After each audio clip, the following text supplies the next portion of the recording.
കത്തോലിക്ക തിരുസഭ ദൈവത്തിൻ്റെ ജനമാണ്, ദൈവത്തെ ആരാധിക്കുന്ന ജനം. ഈ ജനത്തെ സഹായിക്കാനാണ്, ആരാധനയിൽ സഹായിക്കാനാണ് ഗായക സംഘത്തിൻ്റെ പ്രസക്തി. ആരാധനക്രമത്തിന് ആദ്യമായിട്ട് ഒരു ഗായക സംഘത്തെ രൂപീകരിച്ചത് ദാവീദ് രാജാവാണ്, ക്രിസ്തുവിന് 500 വർഷം മുമ്പ്.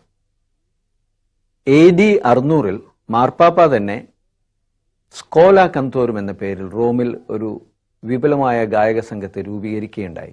ആ ഗായക സംഘത്തിന് പല നാടുകളിലും പല കാലങ്ങളിലും വിവിധ രൂപങ്ങളുണ്ടായിട്ടുണ്ട്.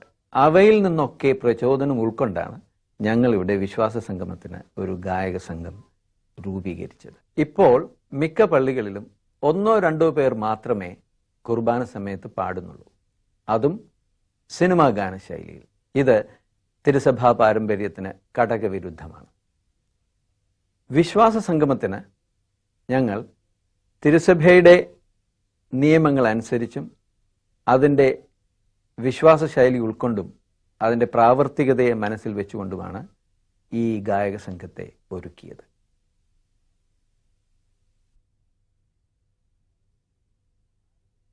ഭാരതത്തെയും കേരളത്തെയും ഇവിടുത്തെ 3 റീത്തുകളെയും പ്രതിനിധീകരിക്കുന്നതാണ് ജൂബിലി ആന്തം.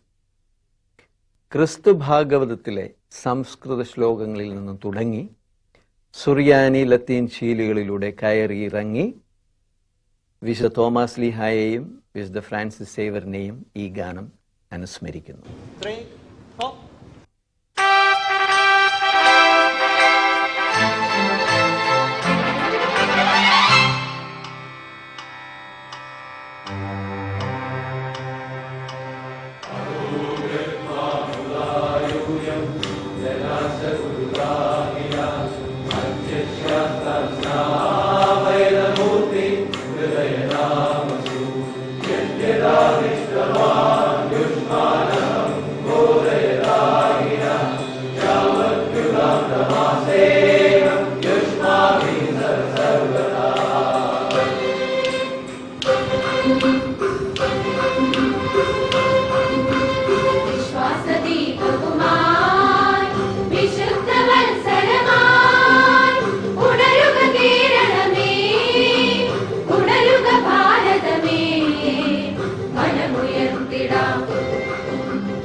പാടിക്കൊലോ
ജൂബിലി പൂക്കും വേളയിൽ